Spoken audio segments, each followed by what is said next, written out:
और उसका सारथी उसे भगा ले जा रहा है। क्या यही आपका कर्तव्य है? बोलिए माधव।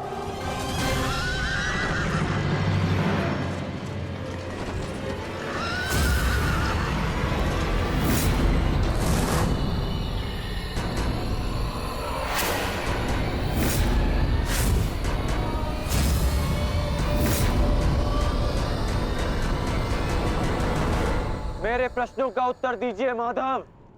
चयन पर सबका अधिकार है अंगराज। तुमने प्रश्न करने के अधिकार का चयन किया और मैंने उत्तर ना देने का। कर्तव्य, कर्म और धर्म स्थापना में हर कोई अपना अपना पात्र निभा रहे हैं कर्ण।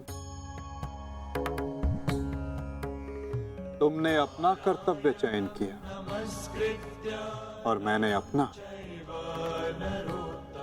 क्या इस युद्ध के मध्य में मैंने तुमसे कभी पूछा कि न्याय क्या है?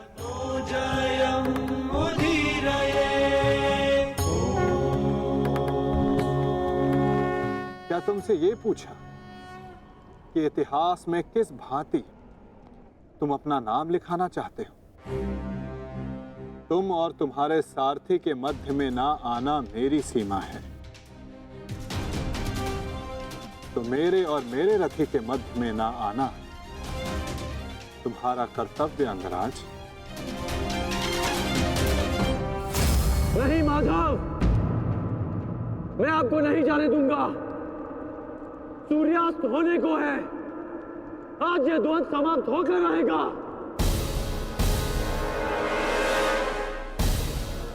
तो ठीक है अंगराज,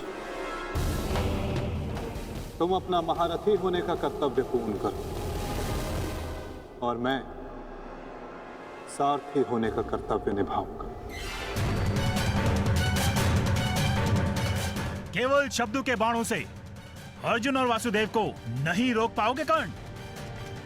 उसके लिए तो महा दिव्यास्त्र चाहिए। मेरे धैर्य को मत ललकारिए माधव। मैं इस युद्ध के लिए कुछ भी करूंगा। यदि आप ना रुके तो मैं दिव्यास्त्र का प्रयोग करूंगा। मैं ब्रह्मास्त्र का प्रयोग करूंगा।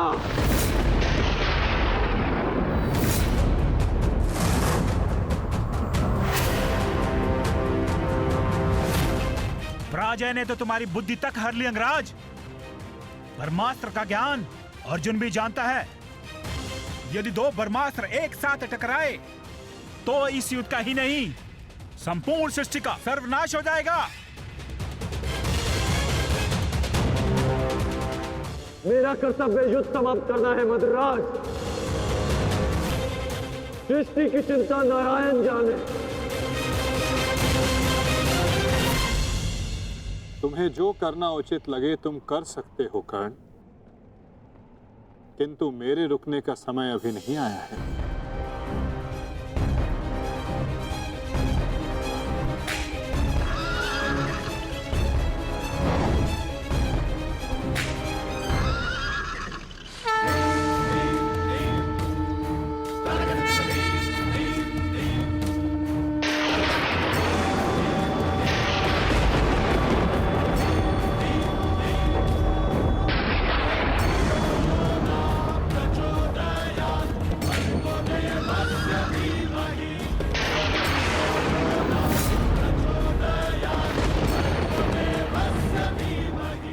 नहीं पार।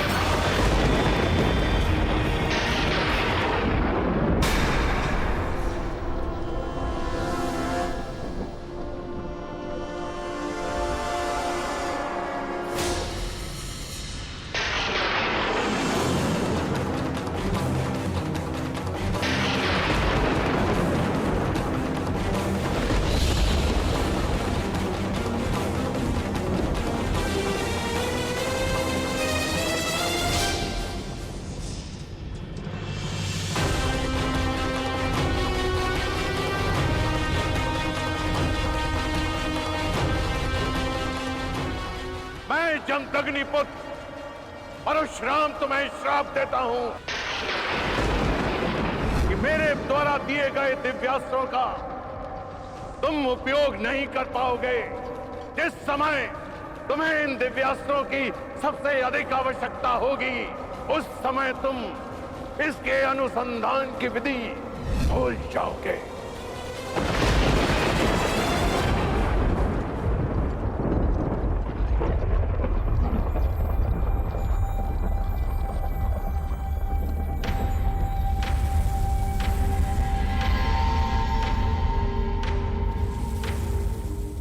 क्या हुआ अंगराज? प्रहार करो। ये प्रहार मेरे लिए प्रतिबंधित है मद्रराज। रथ को आगे ले चलिए। बस कीजिए माता, अब सहन नहीं होता। सहना है भी नहीं पार्थ।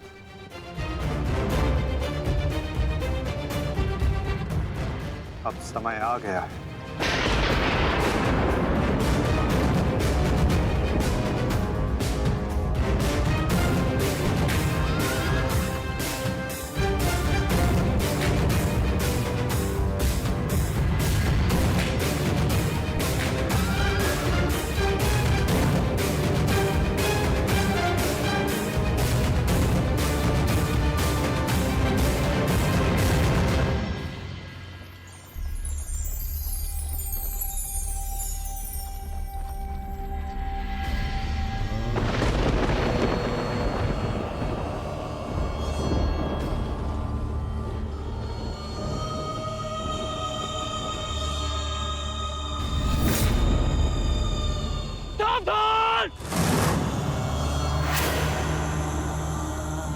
किस प्रकार तुमने कीचड़ में फंसे हुए मेरे असहाय बछड़े को मारा है, उसी प्रकार तुम भी एक दिन पृथ्वी पे असहाय गिरे रहोगे।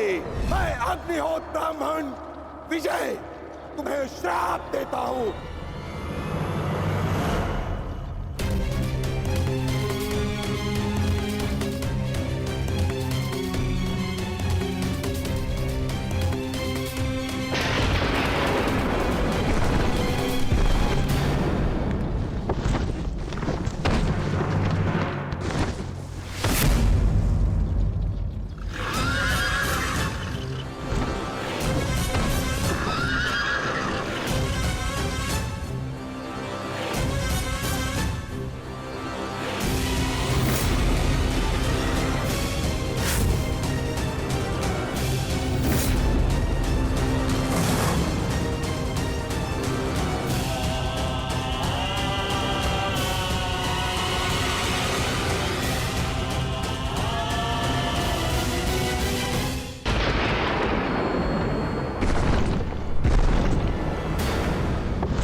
समय आ गया है पार्थ।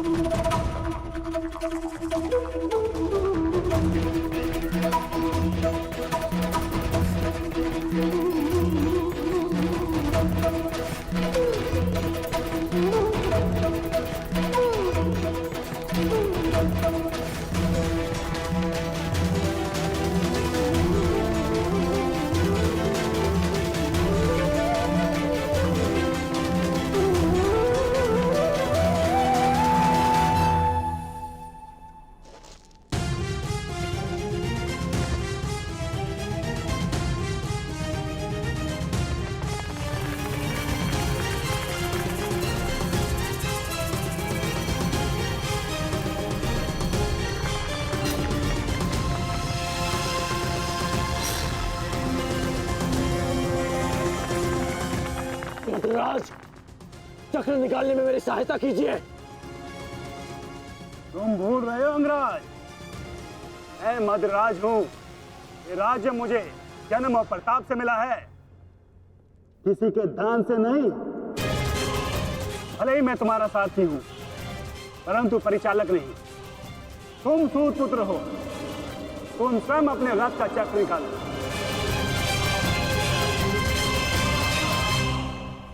समझ आया महारथी सूत पुत्र? अंगराज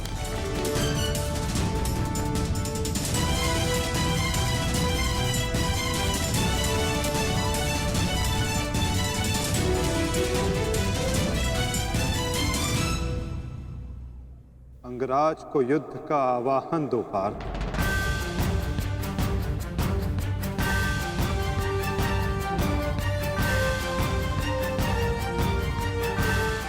परंतु माधव, वो अभी वीरत है, शस्त्रहीन है। तुमने मुझे वचन दिया है पार्थ कि तुम अपने सारथी की हर आज्ञा का पालन करोगे। आज तुम मुझे आज्ञा मत देना पार्थ, अपितु आज तुम मेरी प्रत्येक आज्ञा का पालन करना। क्यों आज्ञा माधव? अंगराज को युद्ध का आवाहन दो पार्थ।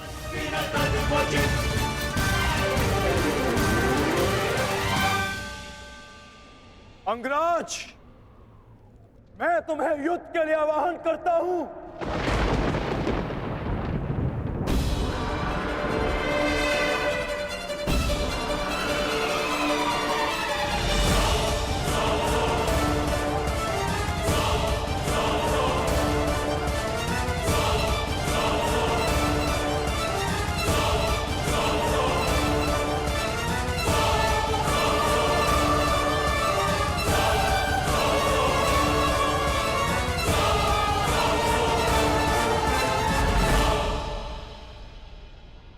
हर दिशा में फैल जाओ, रथ के चक्रों के चिन्ह का पीछा करो।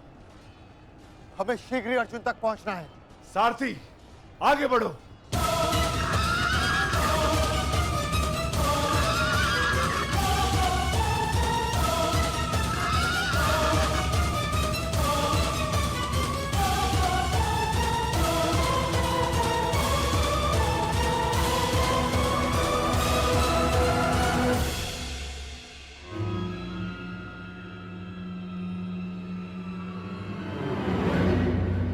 ये कैसी नीति है माधव?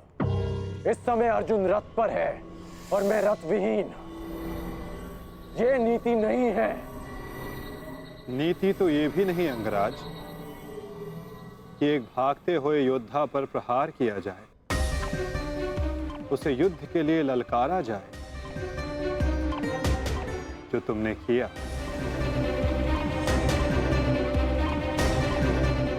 आप कह रहे हैं तो उचित ही होगा माधव, परंतु युद्ध से पूर्व मुझे अपने रथ का चक्र निकालने दीजिए।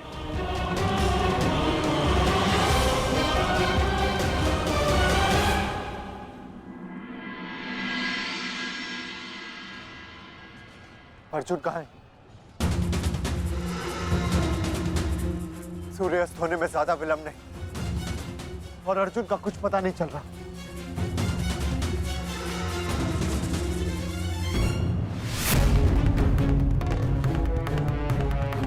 माधव रथ को उस ओर ले गए थे, हमें उस तरफ चलना चाहिए। सारथी, आगे बढ़ो। सारथी, शीघ्रता करो, उस ओर चलो।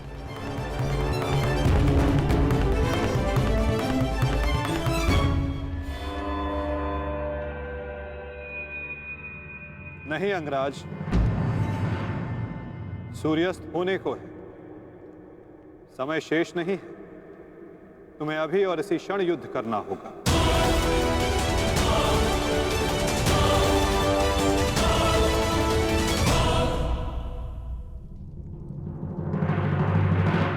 आपने हमारे ज्येष्ठ का सत्य हमसे क्यों छुपाए रखा? बताइए माता।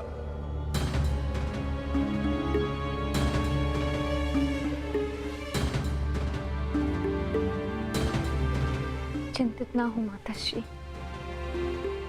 आपके पुत्र सुरक्षित हैं। कौन सा पुत्र द्रौपदी?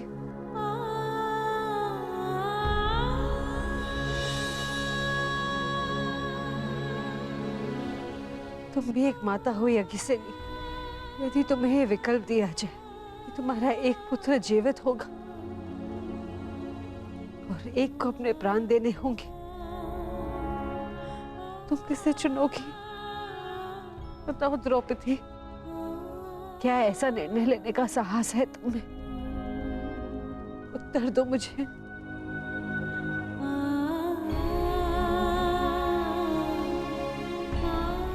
अपनी किशोरावस्था में की गई भूल के कारण मुझे अपना समस्त जीवन इस रहस्य के साथ व्यतीत करना पड़ा। मैं अपनी इस भूल का पश्चाताप अपने पूरे जीवन में नहीं कर पाऊंगी।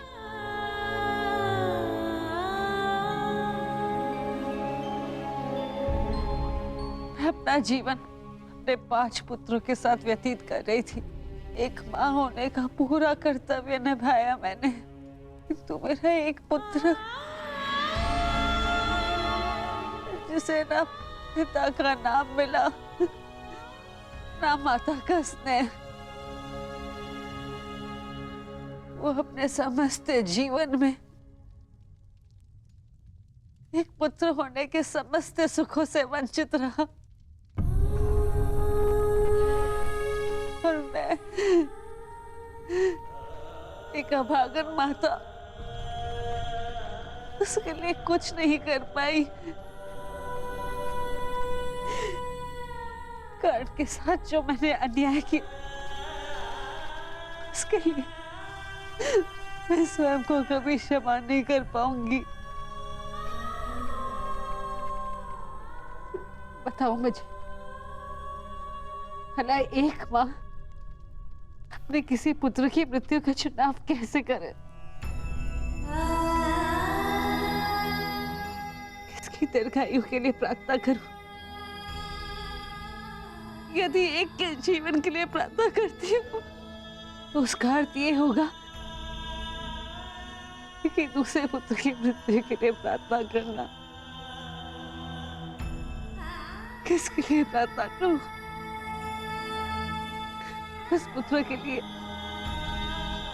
जो सदैव मुझसे दूर रहा है, जिसे कभी अपने वास्तविक माता पिता का स्नेह नहीं मिला, या उस पुत्र के लिए जो सदैव हमेशा मेरे साथ रहा है, इसका पालन पोषण मैंने अपने हाथों से किया है। बताओ द्रौपदी, मैं किसके लिए प्रार्थना करूं? किसके लिए?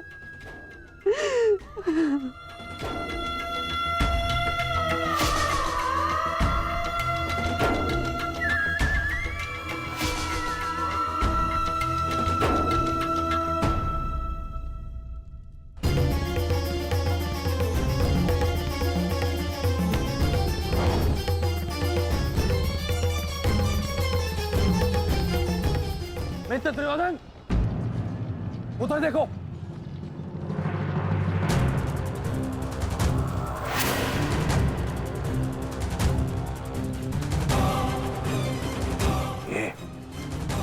ये पांडव एक साथ उसी ओर जा रहे हैं जिस ओर मित्र कर्ण गया है, अर्जुन के पीछे।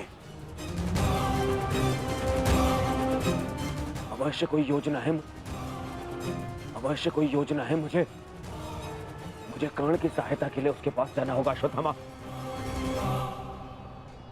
मित्र, तुम्हें क्या लगता है इसमें पांडवों की क्या मंशा है?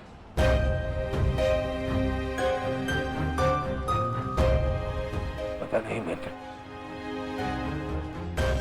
परंतु मेरा हृदय कह रहा है कि कर्ण किसी संकट में है। मुझे जाना होगा। सारथी, चलो। आज जो हो रहा है वो तुम्हें अनीति लग रही है कर्ण? स्मरण करो, जो तुम सबने मेरे पुत्र अभिमन्यु के साथ किया, क्या वो नीति थी? क्या वो धर्म था? उस निहत्थे पर तुम सबने निर्दयता से प्रहार किए। उसकी मृत्यु को कठिन बनाकर तुम सबने मनोरंजन किया। वीरथ और शस्त्रहीन अभिमन्यु भी था कर्ण। क्या तुम सबने उसके साथ न्याय किया?